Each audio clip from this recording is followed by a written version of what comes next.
मंगलम भगवान वीरो मंगलम गौतमो गणे मंगलम कुंदकुंदार्यो जैन धर्मोस्तु मंगलम सर्वमंगल मांगल्यम सर्वकल्याणकारकं प्रधानं सर्वधर्माणां जैनं जयतु काशीनं जैनं जयतु काशीनं जैनं जयतु काशीनं। बोलिए देवादिदेव प्रथम तीर्थंकर श्री आदिनाथ भगवान की। वर्तमान शासन नायक श्री महावीर भगवान की। अहिंसा परमो धर्म की।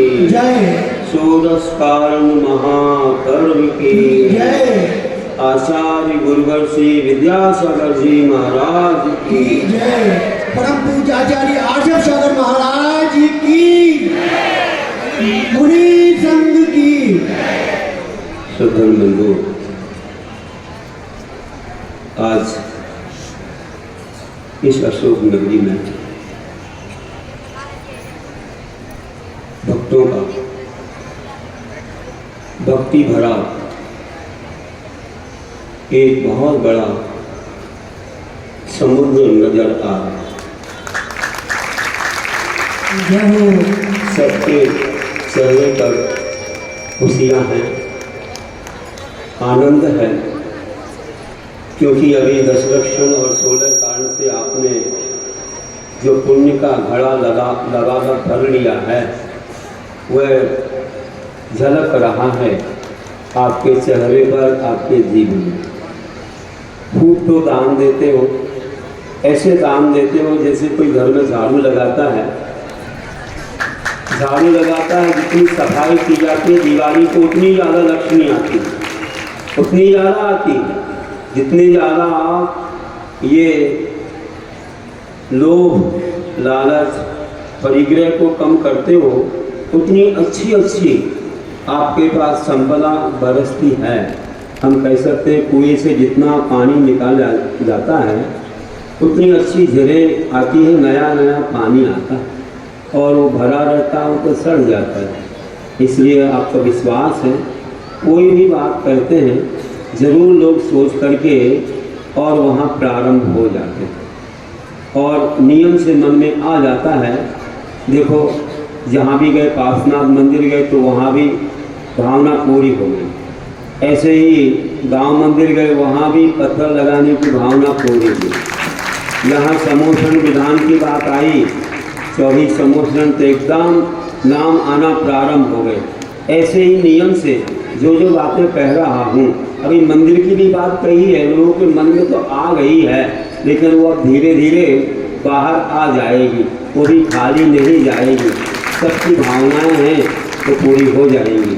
बंधुओं, धर्म की प्रभावना इसी का नाम है। ये दान देने के क्षेत्र हैं और अपने लिए चक्रवर्ती जैसा, सौधर्मिंद जैसा वैभव, तीर्थंकर जैसा वैभव देने वाला ये पुण्य है। आचार्य समंदर स्वामी ने कहा कि बट का बीज कितना छोटा होता है, राई के दाने से भी छोटा, और वह अच्छी भूमि पर अच्छे काल में वपन किया जाए तो वह पौधा वृक्ष कितना विशाल वृक्ष होता है, कितनी छाया, कितने फल उसमें लगते हैं। एक छोटी सी बीज में इतनी बड़ी सामग्री, क्षिति गतुनो गत बीजम, ऐसा करके श्लोक उन्होंने बोला है। बहुत महान है कि अच्छी जगह पर दिया गया दान आपको इंद्र चक्रवर्ती का तीर्थंकर पद देता है, जो आपको 3 लोक का नाथ बना देता है।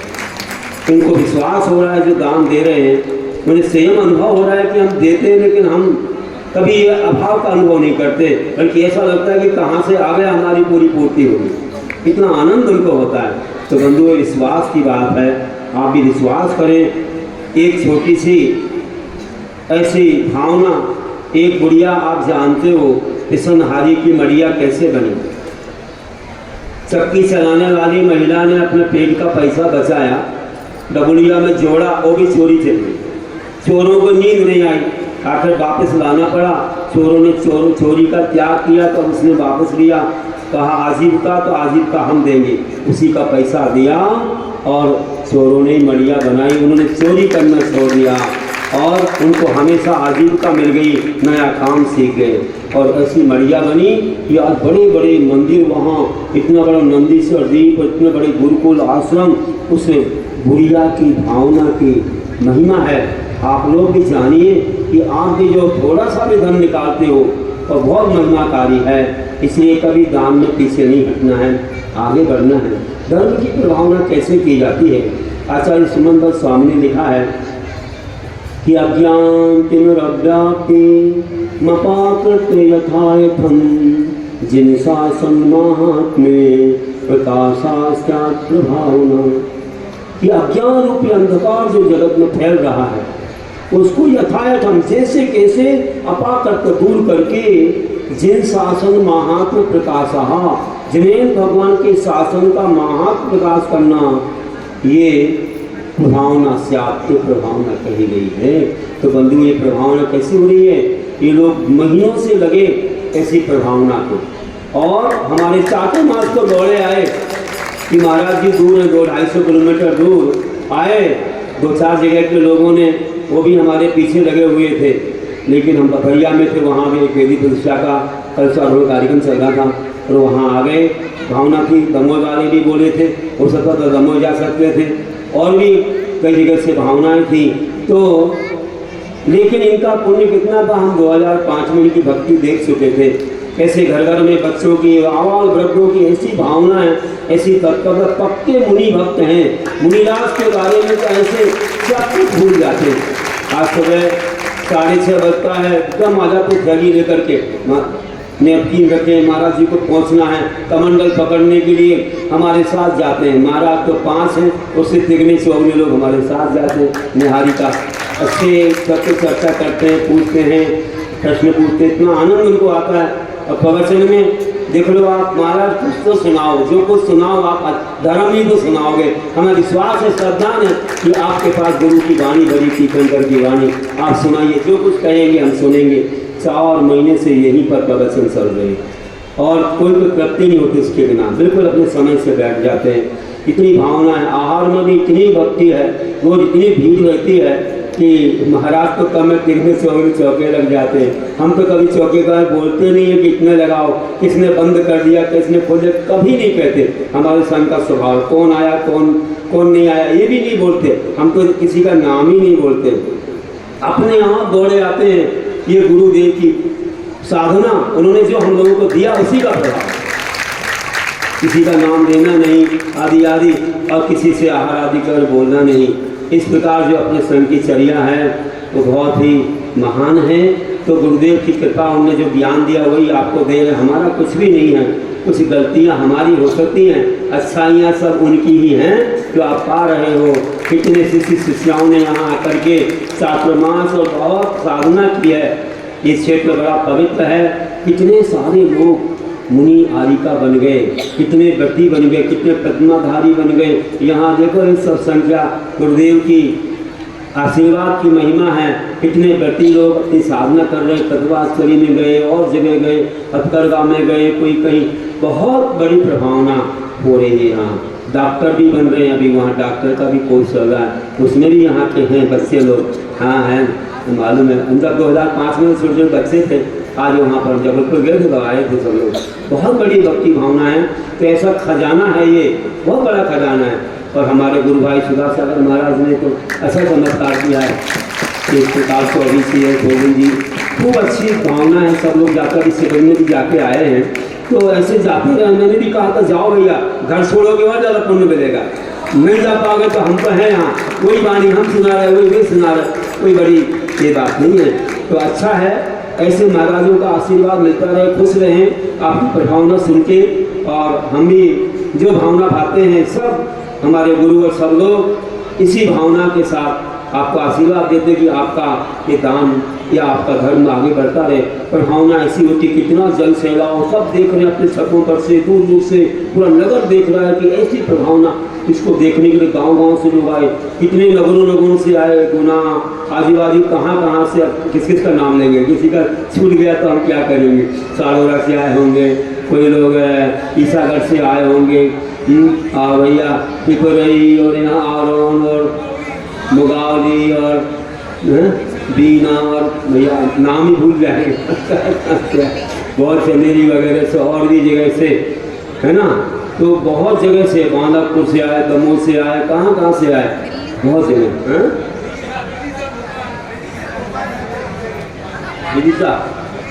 दिल्ली, नोएडा, हाँ वहाँ से भी आए, दमोह से तो आए हैं, बाकी तमिलनाडु तक के लोग हैं यहाँ, तो जगह जगह के लोग बैठे हुए बहुत जगह से आए हैं। नाम बोल रहा हूँ तो कोई बात नहीं, आप तो पूरे मध्य प्रदेश या पूरे भारत के लोग यहाँ आए, प्रभावना देखने आते ही रह रहे हैं। तमिलनाडु से आके लोगों ने चौका लगाया, कहीं राजस्थान, गुजरात से आए, सब जगह से लोग आते भी हैं। तो ये प्रभावना आपकी यहाँ की सुगंधी पूरे विश्व में फैल रही है। तो बंधुओं, ऐसी प्रभावना करना चाहिए।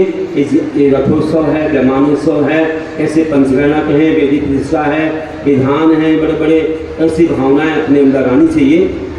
तो ये प्रभावना हो रही है कि तपस्या में बहुत बड़ी प्रभावना होती है। लोग एक आहार को पास करे, 4 महीने, कोई 10 पास कर रहे, 13 5 ऐसे खूब कर रहे हैं। अभी से 2005 में चालू कब से करते आ रहे हैं, ऊपर बैठ रहे हैं, वे तो नाम ही नहीं चाहते हैं। और इतना आशीर्वाद घर से 2-4 6 लोग निकल गए घर से, बताइए आदि का बन गए, ये बन गए, कितना मतलब चारित्र है घर में, इतनी भावना पाते हो, चर्चा करते हो तो बच्चों में संस्कार होता है। 400 बच्चे पाठशाला में, ऐसी बहनें पढ़ाती, कॉलेज में पढ़ने वाली और पढ़ाने वाली, वो आकर के इतना समय देती है, उनको टीवी भी देखने उस समय नहीं है, यहाँ आकर के अपने प्लेस में आ जाए, शाम को भोजन किया, मंदिर भागते अपनी देश में, ऐसा लगता है चौथे काल जैसा माहौल लगता है। क्या माता बना का संस्कार बहुत ऐसा टूट के भरा है। एक आपको छोटा सा रूपक बताऊं कि क्या होता है। 2 महाराज जी आहार करके आ रहे थे, चतुर्थकालीन बात है। 2 महाराज जी आ रहे थे, एक गुरु महाराज एक शिष्य। तो शिष्य ने पूछा, क्या पूछा, शिष्य ने पूछा, हे गुरुदेव देखो ये कन्या एक कचरे में एक दाना चावल का उठा के खा रही है, कैसा इसका पाप कर्म का उदय है।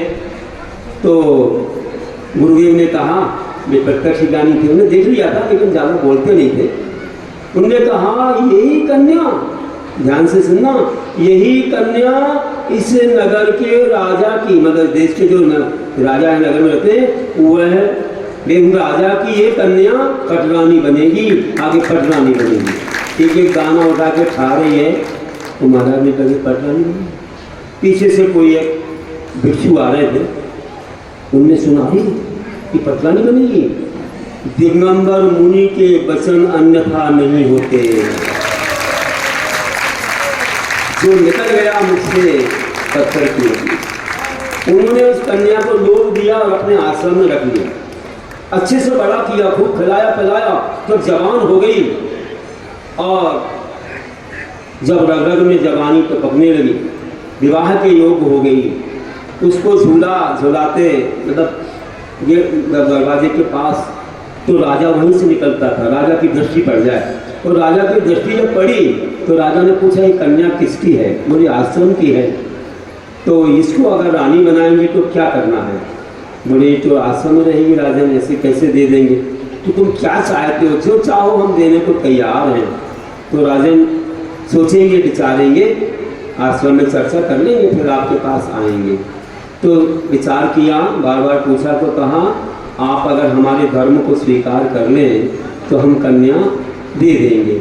यही तो चाहिए था, हो गया काम उनका, धर्म परिवर्तन कर दिया राजा का, तो जैन धर्म को छोड़ के और दूसरे धर्म को स्वीकार कर लिया और कन्या के साथ विवाह हो गया, उसको पटरानी बना दिया। अब पटरानी जो पहले की थी इतनी धर्मज्ञ थी कि वह अष्टानिका के पर्वों में 8 उपवास करती थी और जब तक जैन भगवान के रथ की यात्रा न निकल जाए तब तक उसकी पालना नहीं होती। जब पर्व आया और रथ आगे चला, आगे चलने वाला था, मतलब रख दिया गया और नई रानी ने अपना प्रस्ताव रखा राजा से कि राजन मेरे धर्म का रथ आगे निकलना चाहिए। अब राजा तो भाई वर्तमान पटरानी की बात मानेगा, तो ठीक है वह रथ आगे रख दिया। रानी ने नियम ले लिया जो पूर्व की पटरानी थी कि मेरी पालना तभी होगी जब जैन रथ आगे निकलेगा, अन्यथा पालना नहीं। अब कौन सुनने वाला, राजा तो सुनता नहीं है, नई पटरानी की सुनता है। लेकिन देखो धर्म की महिमा, देखो तपस्या का प्रभाव कि ये बात एक गुफा में विराजमान वैश्य कुमार मुनि के पास पहुंची। उनके दर्शन को विद्याधर लोग आए थे, तो देखो महाराज को चिंता होगी कि एक रानी जिसने 8 उपवास किए हैं, अगर रथ जिन धर्म का आगे नहीं निकला तो उसकी समाधि हो जाएगी। इसलिए विद्याधर ने कहा मेरी आज्ञा का पालन करो। कहिए गुरुदेव, जो आप कहेंगे करेंगे। मेरी आज्ञा का पालन करो, उस रानी की पालना हो और जिंदत आगे निकले, इसलिए तुम पुरुषार्थ करो, तुम विद्याधर हो, तुम जो चाहो कर सकते हो। तुमने कहा जो आपकी आज्ञा गुरुदेव, आगे निकलेगा रथ, आगे निकलेगा रथ, और आगे ही नहीं निकलेगा मैं आकाश मार्ग से निकालूंगा, आकाश मार्ग से। और गए और अपना जिंदत आकाश मार्ग से निकाला। वो रथ तो पीछे रह गया, वहीं पर थमके रह गया और अपना रथ आकाश मार्ग से निकला। आज जब रथ को देख रहे थे लग रहा था वाह, वही उदाहरण याद आ गया कि अशोक नगर में ऐसी जिंदगी की सुहावना, उसे आकाश मार्ग से रथ जा रहा हो। ऐसे ही वालों ले जा रहे थे, खूब मेहनत कर रहे थे, 2 दिन से सफाई करना, वहाँ ले जाना करना। बहुत बड़ी टीम है, एक भक्तामर मंडल भी है भैया, इतना अच्छा भक्तामर सुनाता है। रास्ते में बिहार में भी सुनाया, मंदिर सुनाया, यहाँ हमको भी वहाँ ले गया, खंड पाठ रखा। बिल्कुल तैयार रहते कि आप तो आज्ञा दो, बस कल क्षमा मांगने आ गए। गलती तो कुछ करते नहीं, क्षमा मांगते रहते। तो बहुत अच्छी भावना है उन लोगों की, अच्छे गाते हैं। तो कहने लगे इतनी अच्छी प्रभावना हुई और वहाँ पर वैश्य कुमार मुनि ने उस रानी की रक्षा की। तब उसको देख करके राजा ने और उस नई रानी ने ऐसे जिन धर्म की प्रभावना देख करके मिथ्या धर्म छोड़ दिया और जिन धर्म को ग्रहण कर लिया। ऐसी हमारी प्रभावना हुई। उस रानी का नाम था उर्मिला रानी। उर्मिला रानी नाम है, रत्नकंडक सावकाचार्य में कथा है, वैश्य कुमार मुनि की कथा पढ़ी है। उर्मिला रानी जिस 8 उपवास करके उसकी तपस्या ने ऐसी महान प्रभाव। तो बंधुओं, ये तपस्या त्याग संकल्प जब से प्रारंभ होता है तभी से हमारा जन्म होता है। आज कई लोग कोई संकल्प ही नहीं लेते हैं, तो जन्म कैसा जन्म भैया? हम तुमसे पूछें कि तुम्हारी उम्र क्या है तो क्या करेंगे? एक महाराज जी ने पूछा एक बहू रानी से कि बताओ तुम्हारी उम्र क्या है? तो उसने कहा मेरी उम्र तो 4 वर्ष की है। तुम कहोगे क्या कह रही है, पागल है क्या? तो कहा तुम्हारी सासू जी बैठी, उनकी उम्र क्या है? उनकी उम्र 1 वर्ष की। ससुर जी बोले पागल हो गई क्या? बोला तुम्हारे पति की उम्र क्या है? बोले 1 महीना। अब भी सहन कर लिया कि क्या पागल है। और जब कहा ससुर जी की उम्र क्या है, तो महाराज जी बड़े दुख की बात है, बड़े अफसोस की बात है, उनका तो अभी जन्म नहीं हुआ। अब तो सहन नहीं हुआ, उठ गए, इतना बड़ा बैठा हूँ, बाल सफेद हो गए, बोले जन्म नहीं हुआ, पागल है गए। महाराज जी बोले तुम्हारा गुस्सा ही बता रहा, तुम्हारा जन्म नहीं हुआ, बैठ जाओ बैठ जाओ। वो समझाएगी क्या बात है, रहस्य को खोलो।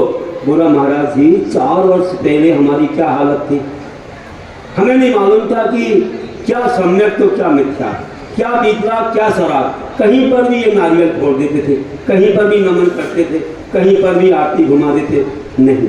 जब हमें गुरु ने समझाया कि सम्यक दर्शन क्या होता, क्या बीतरागता होती है, कितना महान प्रभाव होता है, सम्यक से सदगति होती है, 8 दुर्गतियों से हमारा बचाव हो जाता है। कई नरक निगोद आदि गतियों तुरंत आदि नपुंसक स्त्री दुष्कुल विकलांग अल्पायु दर्द आदि अवस्थाओं से बच जाते हैं।